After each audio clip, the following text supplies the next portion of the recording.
now to the latest on the escalating situation in Haiti. Chaos in the streets of Port-au-Prince. This as we learn more about the lives of the American hostages there being threatened. Good morning. We are now approaching a full 7 days since those 17 men, women, and children were kidnapped, and there's been no resolution. And right now, the conditions here on the ground in Haiti seem to be getting worse. This morning, the head of the 400 Mawozo gang believed to be responsible for kidnapping 16 Americans, issuing an ominous threat, saying if he doesn't get what he wants, he will put a bullet in the head of the Americans.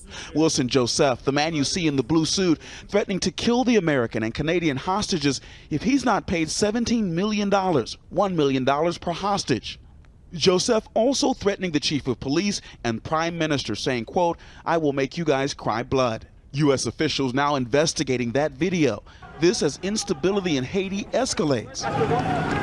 Protesters setting tires on fire in Port-au-Prince, massive street signs being used as barriers to block the roads. Michigan pastor Ron Marks saying one of the families was part of his congregation, and he heard from them on a daily basis until the kidnapping. The father of the group was there to teach other church leaders in Haiti. These are like children and grandchildren to us, besides being part of our church family. Loved ones held a news conference calling for a day of prayer and fasting, that their family members would be released unharmed here. And in the meantime, the situation on the ground here in Haiti is so volatile that the U.S. Embassy came out with a new alert to Americans in the country, telling them to avoid all unnecessary travel and, George, to remain vigilant. New fears for the lives of those missionaries being held hostage in Haiti. There's actually a threat to kill them if millions in ransom isn't paid. Port-au-Prince, where criminal gangs rule the streets. Tonight, a video appears to show the notorious gang's leader saying he will put a bullet in American hostages if he doesn't get what he wants. CBS News has not independently confirmed the authenticity of the video.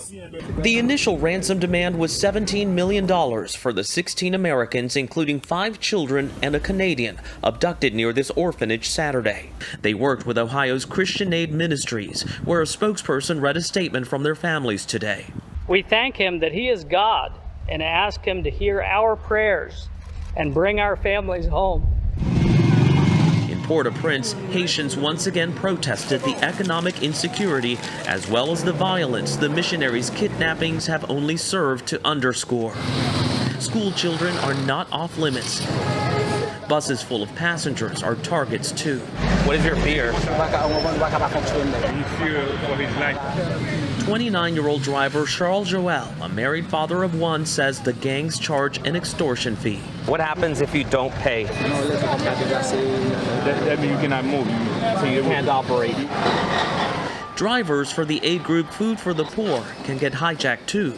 Monsignor Auger Beauvoir says gangs control roads to the south so they can't deliver to those in need. It's heartbreaking because the goods available, but we can reach out to those people. He says kidnapping clergy and missionaries is yet another escalation by the gangs. As a man of the cloth, whether you're feeling that insecurity as well? I do. I do feel that insecurity. I live and work here, and anybody can get kidnapped at any time. Adding to the crisis here, today the head of Haiti's national police resigned at a critical time not only for the country, but for those 17 hostages. And so, believe it or not, I think you all get it. And it literally, I guess you all, I know you all know it. I'm sorry to go on so long. Thank you.